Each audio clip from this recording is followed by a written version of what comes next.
Carrier option இன் engineering. பொறியியல் மற்றும் தொழில்நுட்பம் ஆகியவை இன்றைய நவீன கண்டுபிடிப்புகளுக்கும் முன்னேற்றத்திற்கும் முக்கிய காரணிகளாக உள்ளது. பொறியியல் என்பது அறிவியல் மற்றும் கணித கொள்கைகளை இணைத்து தீர்வுகளை உருவாக்கக்கூடிய விஷயமாக இருக்குது. தொழில்நுட்பம் அப்படி கிடைத்த தீர்வுகளை பயன்பாட்டுக்கு கொண்டு வரக்கூடிய கருவிகளாக இருப்பதன் காரணமாக இவைகள் இணைந்து தான் தொழில்கள் உருவாகின்றன, திறனை மேம்படுத்துகின்றன. வேர்ல்டு வைஸ் உள்ள சேலஞ்சஸை நம்ம ஃபேஸ் பண்ணுறோம். மேலும் நிலையான வளர்ச்சிக்குண்டான வாய்ப்புகளை உருவாக்கின்றன. அதனால் இன்றைய காலகட்டத்தில் இருக்கக்கூடிய பொறியியல் மற்றும் தொழில்நுட்பத்தின் முக்கியத்துவம் மற்றும் எதிர்காலத்தை நாம் இப்பொழுது ஆராயலாம். ஆனால் இன்றைய காலகட்டத்தில் நிறைய மாணவர்கள் தாங்கள் எதற்கு அந்த துறையில் படிக்கிறார்கள் என்றே தெரிவதில்லை. ஏனெனில் +2 பயாலஜி குரூப் எடுத்துகிட்டு தென் ஒரு இன்ஜினியரிங் ஜாயின் பண்ணுறாங்க. இன்ஜினியரிங் ஜாயின் பண்ணிட்டு கோர் டீமில் இல்லாமல் ஐடிக்கு போயிடுறாங்க. ஏன்னா இன்றைய தகவல் அனைத்து மாணவர்களும் ட்ரெண்ட் என்ன இருக்கோ அதை மட்டுமே யோசிக்கிறாங்களே ஒழிய அது முடித்தா வேலை வாய்ப்புகள் எவ்வளோ இருக்கும் என்னன்றதை அவங்க யோசிக்கிறதே இல்லை.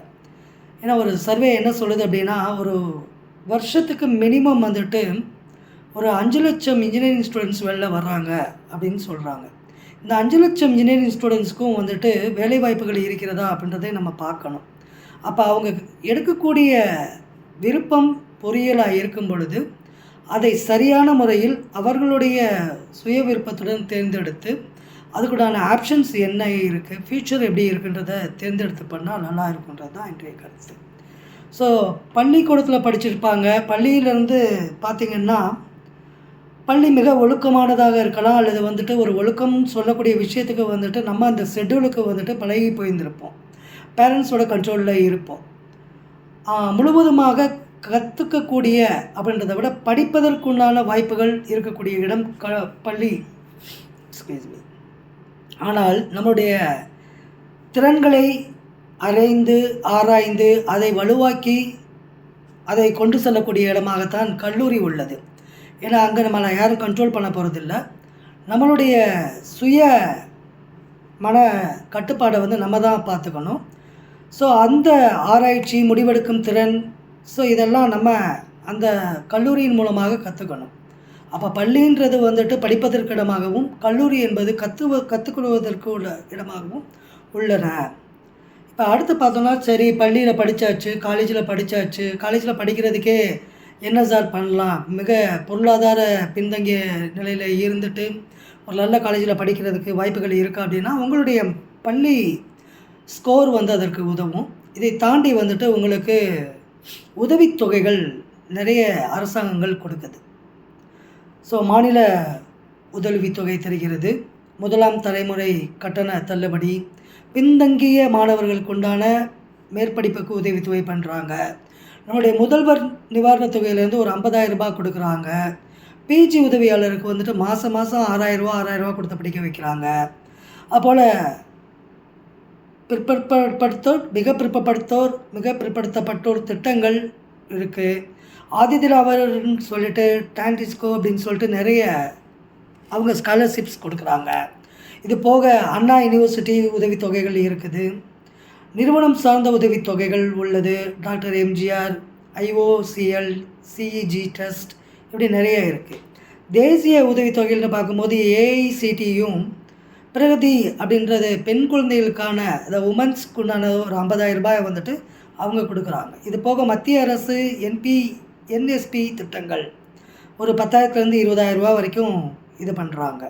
ரெண்டாவது, நம்ம திறமைக்கும் தேவைக்கும் ஏற்ப FFE அப்படின்னு சொல்லக்கூடிய ஃபவுண்டேஷன் ஃபார் எக்ஸலன்ஸ் அப்படின்ற விஷயங்களை கொடுக்குறாங்க. இது போக பிற NGO நிறுவனங்கள் நம்ம இந்த ஸ்காலர்ஷிப்பை பண்ணுறாங்க. இது தாண்டி வெளிநாட்டில் படிக்கக்கூடிய மாணவர்களுக்கு ஒரு கடன் திட்டத்தையும் தமிழ்நாடு அரசு கொண்டு வந்திருக்கு. ஆனால் என்ன வளம் இங்கே இல்லை அப்படின்றது தான் இங்கே கேள்வியாக இருக்குது. ஸோ இதிலேயே பார்க்கும்போது ஒரு இன்ஜினியரிங்கில் படிக்கும்போது என்னென்ன சப்ஜெக்ட் அங்கே டாமினேஷனாக இருக்குது அப்படின்னு பார்த்தோன்னா நம்ம இப்போ இன்ஜினியரிங் அப்படின்னு போனாவே என்ன மாதிரி இருக்குது அப்படின்னா ஃபிசிக்ஸ் கெமிஸ்ட்ரி மேக்ஸ் பிசிஎம் அப்படின்னு தான் சொல்கிறோம் நம்ம. சரிங்களா? இப்போ இதில் வந்துட்டு அல்ஜிப்ரா, கால்குலேஷன்ஸ், ஸ்டாட்டிஸ்டிக்ஸ் அப்படின்ற மாதிரி பிஎஸ்சி கணிதத்தில் நிறைய படிக்கிறாங்க. அதுபோக பிஎஸ்சியில் பயன்பாட்டு கணிதம், அறிவியல், வணிகம், தொழில்நுட்ப கோட்பாடுகளை சொல்கிறாங்க. BSc statistics, data science, so இதெல்லாம் வந்துட்டு ஏஐ இந்த மாதிரி விஷயங்கள்லாம் இருக்குது. தொழில்நுட்ப பொறியியல் துறைகளை எடுத்துக்கிட்டோம் அப்படின்னு பார்த்துக்கிட்டோம் அப்படின்னா பிஇ, பிடெக் கணினி அறிவியல், ஐடியில் அல்கரிதம், ப்ரோக்ராமர்ஸ், பிடெக்கில் டேட்டா சயின்ஸு, ஏஐ அப்படின்ற இதில் வந்துட்டு மேத்தமெட்டிக்ஸ் நிறைய இன்ஃப்ளூயன்ஸ் பண்ணிகிட்ருக்கு. பிடெக்கில் பொறுத்த வரைக்கும் மெக்கானிக்கல், சிவில், ஏரோஃபேஸோட வடிவம் கட்டமைப்பு வந்துட்டு இந்த எவ்ரிதிங் அப்படின்னு வந்துட்டு பேசிக்கான மேத்தமெட்டிக்ஸில் தான் வந்துட்டு ஃபார்முலா ஆகுது. ஸோ இது போக சிறப்பு படிப்புகள் அப்படிங்கிறது நிறைய இருக்குது. ஆக்சுரியல் தேர்வுகள், so BSc operational research, so எக்கனாமிக்கலுக்காக தனியாகவே ஒரு இன்ஸ்டியூஷன், இந்த மாதிரி நிறைய விஷயங்கள் வந்துட்டு இருக்குது. இப்போ இயற்பியல் தொடர்பானது அப்படின்னு பார்க்கும்போது நம்ம பார்ப்போம் பிஎஸ்சியோட பயன்பாட்டு இயற்பியல், பிஎஸ்சி வானியற்பியல், விண்வெளி நட்சத்திரம், கிரகங்கள், பிஎஸ்சி ஜியாகிரஃபி.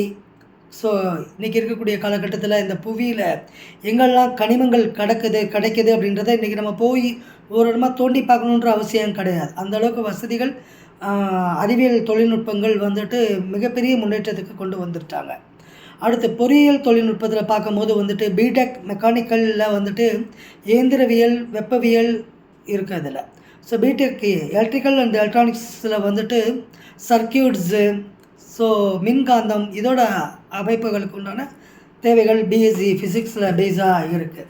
இப்போ பிடெக் சிவிலில் பார்க்கும்போது வந்துட்டு கட்டமைப்பு பொருட்கள், பிடெக் ஏரோஃபேஸு, ஸோ அதில் விமானவியல், அதை வந்துட்டு பைலட்டிங் எப்படி அப்படின்ற விஷயங்களுக்கெல்லாம் பிஎஸ்சி ஃபிசிக்ஸ் ரொம்ப இதாகுது. அதாவது ஃபிசிக்ஸ் மேஜரில் இன்ட்ரெஸ்ட்டாக ஃபிசிக்ஸ் டாமினேட் பண்ணக்கூடிய பொறியியல் அப்படின்னு சொல்கிறோம்.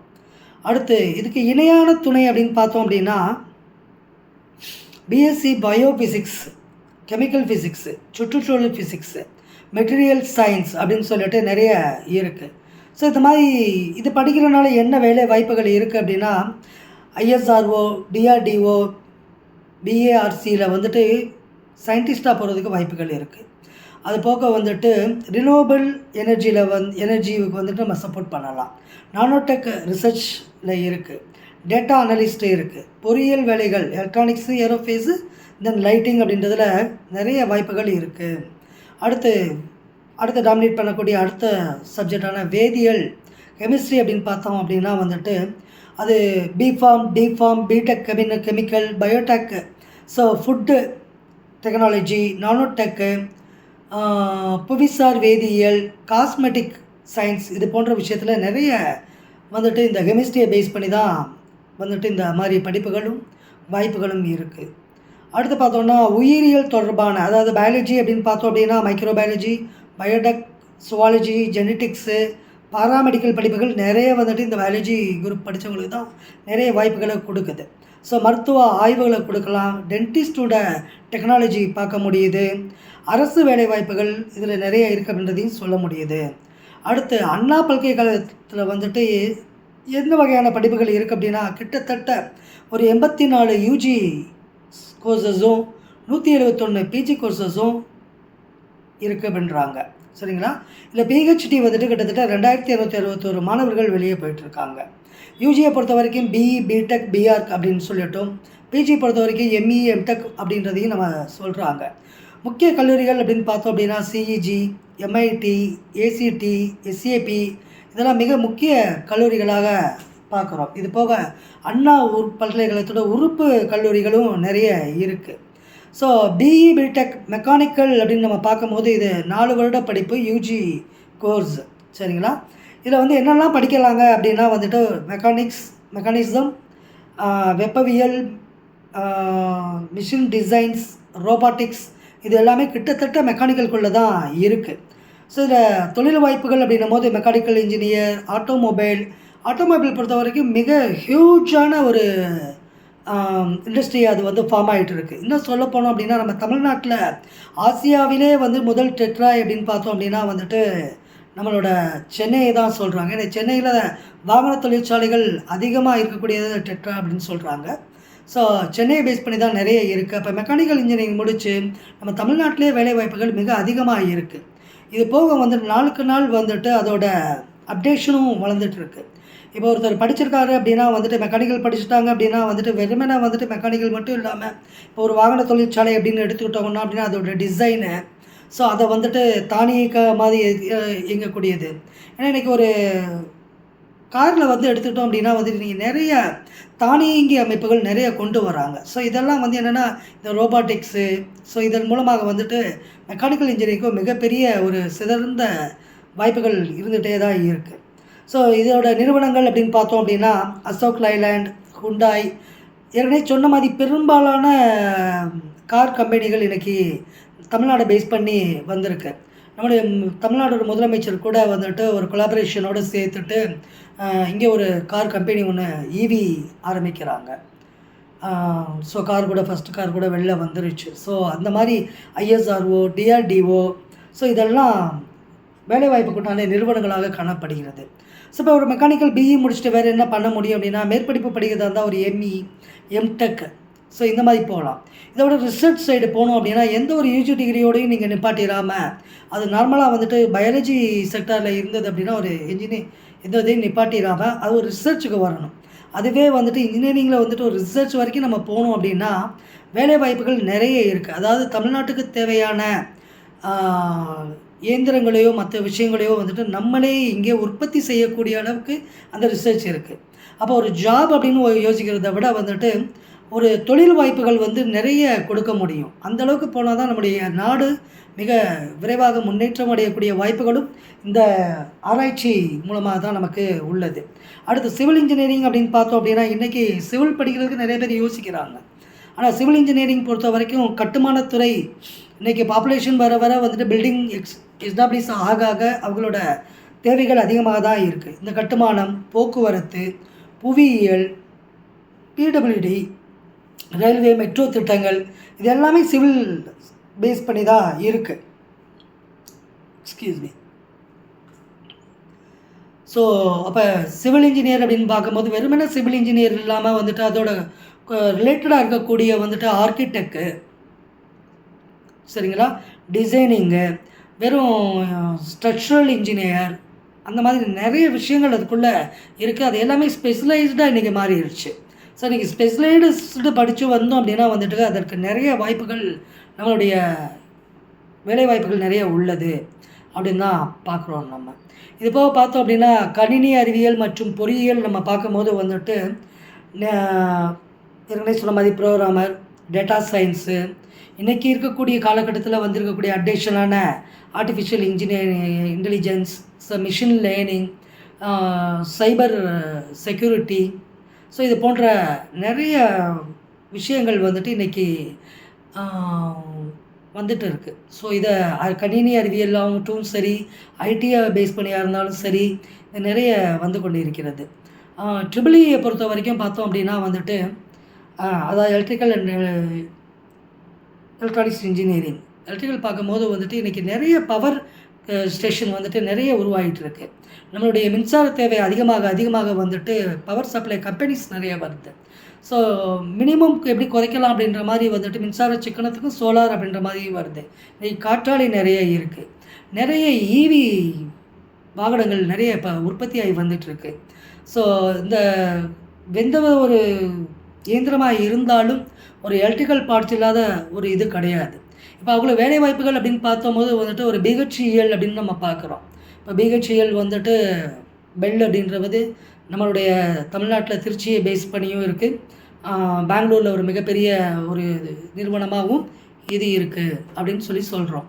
ஸோ இந்த மாதிரி வந்துட்டு நிறைய வேலை வாய்ப்புகள் இந்த எலக்ட்ரிக்கல் அப்படின்னும் போது வந்து ஒரு காம்பவுண்டட் தயாரிக்கும் போது இப்போ ஒரு ஈவி ஒரு கார் தானே, அங்கே மெக்கானிசம் தானே அப்படின்னு இல்லாமல் அது மின்சார பயன்பாடோடு வரக்கூடிய கார் அப்படின்னும் போது அவங்களுக்கு எலக்ட்ரிக்கல், எலக்ட்ரானிக்ஸ் அப்படின்ற அனைத்து துறைகளோட வேலை வாய்ப்புகளும் அதை சார்ந்தே தான் உள்ளது.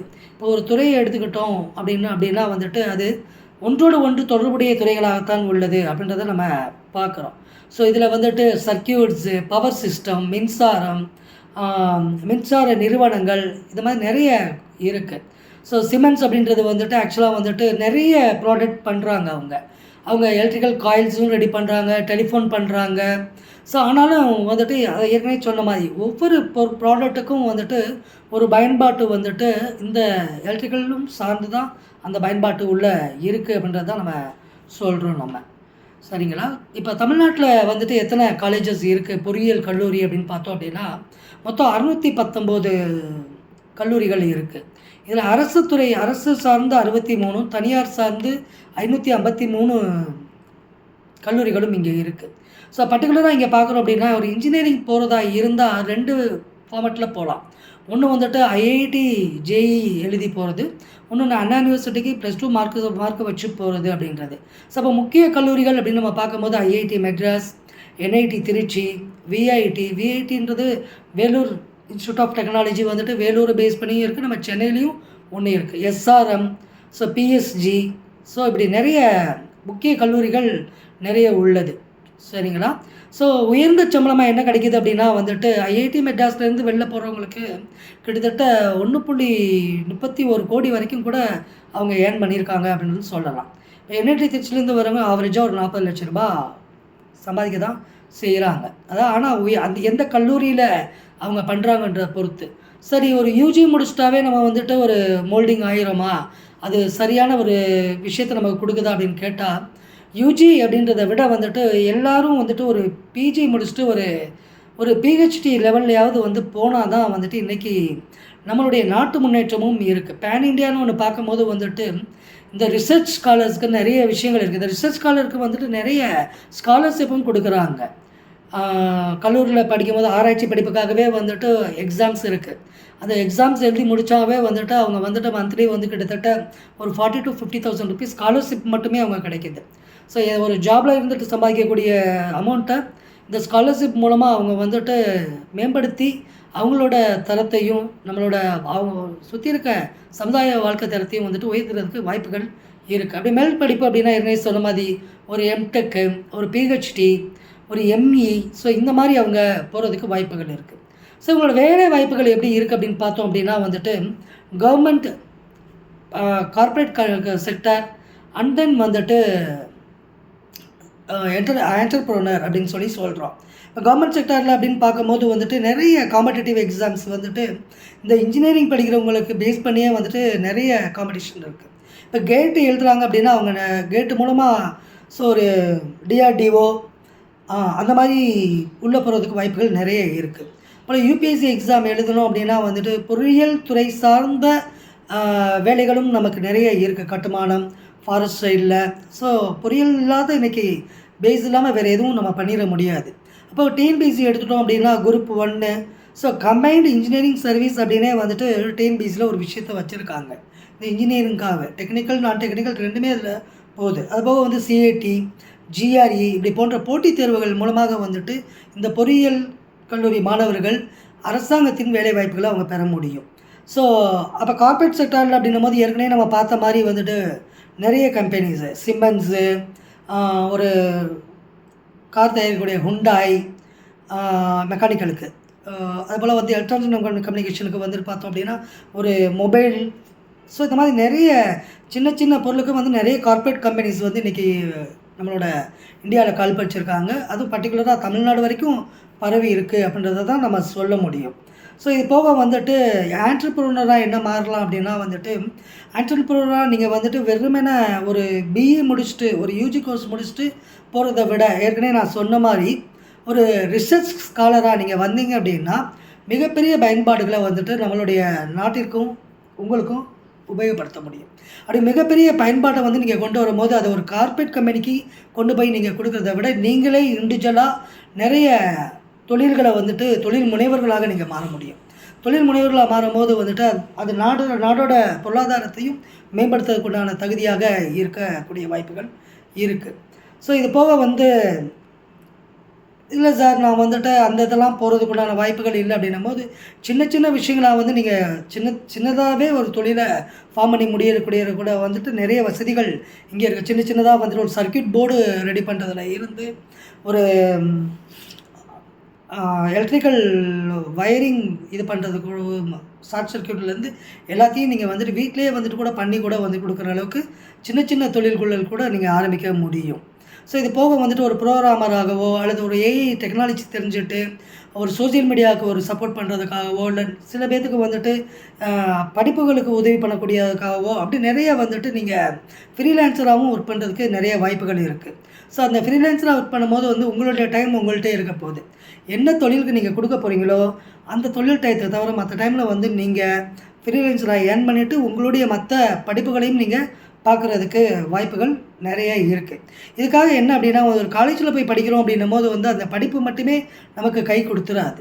ஸோ இது போக ஒரு படிக்கும் போது அந்த துறை சார்ந்த திறன்களை நம்ம எவ்வளோ தூரம் வச்சுருக்கோமோ அவ்வளவு தூரம் வந்துட்டு அந்த துறை சார்ந்த அறிவுகள் நமக்கு உதவும். இந்த ஒரு வேலைக்கு போகும்போது இந்த சர்டிஃபிகேட் ஒரு என்ட்ரி, ஒரு விசிட்டிங் கார்டு மாதிரி தான். ஆனால் இங்கே உள்ளே போய் கேட்கும் போது வந்துட்டு உங்களுக்கு என்ன ஸ்கில் இருக்கோ அதுக்கு தகுந்த வேலைகளும் அதுக்கு தகுந்த ஊதியமும் கிடைக்கிறதுக்கு வாய்ப்புகள் அதிகமாக உள்ளது அப்படின்னு தான் சொல்கிறோம் நம்ம. ஸோ இன்றைக்கி என்ன ட்ரெண்டிங்கில் இருக்குது அப்படின்னு நம்ம பார்த்தோம் அப்படின்னா, ஏற்கனவே சொன்ன மாதிரி AI, machine learning, data science, big data, robotics, automations, ஏன்னா இன்றைக்கி கார்லாம் வந்துட்டு டிரைவரே இல்லாமல் போகக்கூடிய கார்கள் அப்படின்ற லெவலில் நம்ம யோசிச்சுட்டு இருக்கோம். அது போக வந்துட்டு ரினியூவபிள் எனர்ஜி, ஸோ சுற்றுச்சூழல்கள் பாதுகாப்பதற்காக, சுற்றுச்சூழல் பாதிக்கப்படாமல் இருக்கிறதுக்காக ஸோ ரினியூவபிள் எனர்ஜியை வந்து நம்ம கொடுக்க முடியுது. அதே மீன் டைமில் எலக்ட்ரிக்கல் வெஹிக்கிள்ஸ் வந்து நிறைய ஃபோக்கஸ் பண்ணுறாங்க. அரசாங்கம் அதை ஊக்குவிக்கிறதுக்காக நிறைய மானியங்களும் கொடுக்குறாங்க.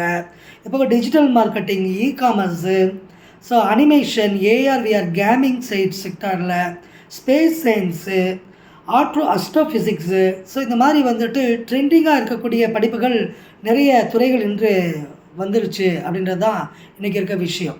இப்போ பார்த்தோம் அப்படின்னா வந்துட்டு நான் ரீல் முதல் ரியல் வரை அப்படின்ற ஒரு விஷயமும் உள்ள சொல்லியிருக்கோம். அதாவது ஒரு விஸ்வேஸ்வர ஐயா அப்படின்றவர் வந்துட்டு கிட்டத்தட்ட இன்ஜினியர்களின் தந்தை என பொறியாளர்களின் தந்தை என அழைக்கப்படுபவர்.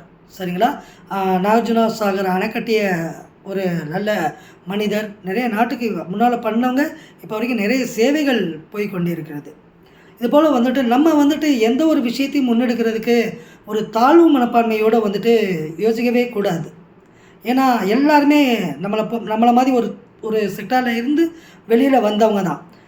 முதலடியை எடுத்து வை, அடுத்த அடியை ஆட்டோமேட்டிக்காக தோன்றும் அப்படின்றது உண்மையான விஷயம். இப்போ என்னை பொறுத்த வரைக்கும் வந்துட்டு கிட்டத்தட்ட எனக்கு ஒரு 50 வயசாகுது. நான் ஒரு கவர்மெண்ட் ஸ்கூலில் தான் படித்தேன். ஒரு பேசிக்காக வந்துட்டு கவர்மெண்ட் ஸ்கூலில் அந்த காலகட்டத்தில் தெரியும், இங்கிலீஷ்லாம் எங்களுக்கு வரவே வராது. ஒரு கிராமப்புறத்தில் இருந்து வந்த ஒரு ஆள், ஒரு டிஸ்ட்ரிக்ட் கூட கிடையாது, ஒரு ஊராட்சியில் இருந்து வந்த ஆள் நான். ஸோ அப்போ ஒரு ஸ்கூலில் வந்து 10th வரைக்கும் அப்படி இப்படி கொண்டு வந்தாங்க. 10th ஒரு ஸ்கூலில் போய் ஜாயின் பண்ணுறோம். ஸோ 10th ஸ்கோர் பண்ணுறதுக்காக சொல்லுவாங்க இல்லையா, அந்த ஸ்கோர் பண்ணுறதுக்காக என்ன பண்ணாலும் காலையிலே ஸ்பெஷல் கிளாஸ் வச்சுருவாங்க. ஸோ இங்கிலீஷ் வந்துட்டு ஒரு எப்படியும் வந்துட்டு ஒரு எஸ்ஏ, ஒரு பேராகிராஃப், ஒரு 1 hour கிளாஸ் நடக்கும். டெய்லி கொஸ்டின்ஸ் கேட்பாங்க. அதுக்கு தெரியலைன்னா கையில் வந்துட்டு அப்போல்லாம் இப்போ தான் ஆசிரியர்கள் அடிக்கக்கூடாது. அப்போ ஆசிரியர்கள் அடித்தவங்க தான் இன்றைக்கி நல்லபடியாக வந்திருக்காங்க. ஆசிரியர்கள் அடிக்காதவங்களாம் இன்றைக்கி போலீஸ் அடிக்கிறாங்க அப்படின்ற ஒரு மீம்ஸ் கூட உண்டு. ஏன்னா அது கல்வியில் இருக்கனால எங்களுக்கு அது முழு உண்மையாக தெரிகிறது. இங்கிலீஷ் கேட்கும்போது எங்களுக்கு நானும் வந்துட்டு ஒரு ஆஃப் டே வரைக்கும் அந்த அடி வாங்கிட்டு இருக்கேன். டெய்லியும் அடி வாங்குவேன் காலையில் போயிட்டு. அப்போ ஒரு தடவை வந்துட்டு ஒரு பர்சனலாகவே நிப்பாட்டி கேட்டுட்டேன், ஐயா நாங்கள் பேசிக்காக வந்துட்டு இங்கிலீஷ் வந்துட்டு பெருசாக தெரியாத ஆட்கள், கிராமர்னால் சுத்தமாக தெரியாது, ஏபிசிடி படித்தது கூட வந்துட்டு 24 லெட்டரும் வந்து முழுமையாக எங்களுக்கு சொல்ல தெரியாத காலகட்டம் அது. ஸோ அப்படின்னும் போது இதை எப்படி நான் வந்து இங்கிலீஷில் வந்துட்டு படிக்கிறது, புரிஞ்சு படிக்கக்கூடியது எப்படி? ஏன்னா எனக்கு மக்கப் பண்ணி பழக்கம் கிடையாது, எதையுமே புரிஞ்சு படிக்கக்கூடியது தான் என்னோடய பழக்கம். ஸோ புரிஞ்சு படிக்கக்கூடியது எப்படி அப்படின்னு கேட்கும் போது வந்துட்டு அப்போ சொன்னார் ஆசிரியர், ஆங்கில ஆசிரியர் சொன்னாங்க.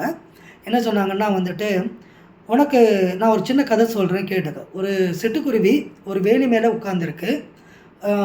இங்கே ஒரு வேடை வர்றான். ஸோ இப்போ இதுதான்ப்பா இந்த இதை இங்கிலீஷில் நீ ட்ரான்ஸ்லேட் பண்ணி சொல்லுன்னார். ஸோ எனக்கெல்லாம் வந்துட்டு பயங்கர இதாகிடுச்சு. சார் இது தெரியலன்னு தானே உங்கள்கிட்ட வந்து கேட்குறேன்னு. நான் அப்படி சொல்லப்பா, நான் சொல்ல வந்தது என்னென்னா, இதை ஃபஸ்ட்டு உனக்கு இங்கிலீஷில் என்ன வார்த்தையெல்லாம் தெரியுமோ அதை மட்டும் போட்டு இந்த சென்டென்ஸை ஃபார்ம் பண்ணு அப்படின்னார். இப்போ எனக்கு சிட்டுக்குருவினா தெரியாது, பட் குருவி ஒரு பேர்டு, சரிங்களா? A bird sitting on the வேலி. ஆனால் எனக்கு வேலிக்கு தெரியாது, சரிங்களா? த வேடன் இஸ் கம்மிங். ஆனால் வர்றது என்னன்னு தெரியும், வேடனுக்கு இங்கிலீஷில் என்னன்னு தெரியாது. ஸோ இப்போ மேக்ஸிமம் வந்துட்டு ஒரு 10 வார்த்தைகள், இந்த சென்டென்ஸில் 10 வார்த்தை இருக்கிற இடத்துல ஒரு 4ஆவது மினிமம் உனக்கு இங்கிலீஷ் வார்த்தை தெரியுது இல்லையா? இப்போ நீ என்ன பண்ணணும் அப்படின்னா, சிட்டுக்குருவி அப்படின்றதுக்கு என்ன ரைட்டான ஆங்கில பதம், ஸோ வேலிக்கு என்ன ஆங்கில பதம், வேடனுக்கு என்ன ஆங்கில பதம் அப்படின்னு இப்போ நீ டிக்ஷனரி எடுத்து படிக்க ஆரம்பிச்சின்னா உனக்கு ஒரு இன்ட்ரெஸ்ட் வரும் அப்படின்னு சொன்னனால இப்போ வந்து நான் இங்கிலீஷ்லாம் அதுக்கப்புறம் நான் மனப்பாடம் பண்ணதே கிடையாது. ஸோ படிச்சுட்டு அப்படியே போய் தான் எழுதிட்டு வரக்கூடிய பழக்கம். ஆனால் நம்மளால் நமக்கு தெரியாததுன்றது எதுவுமே இல்லை. தெரியாத விஷயத்த நம்ம கேட்டு தெரிஞ்சுக்கிட்டோம் அப்படின்னா அதில் சங்கடப்பட வேண்டிய அவசியமும் கிடையாது. ஸோ எல்லோரும் ஒரே மாதிரியே இல்லாரு, எல்லாராலையும் எல்லாம் முடியும் அப்படின்றது தான் நம்பிக்கையான விஷயம். மிக்க நன்றி.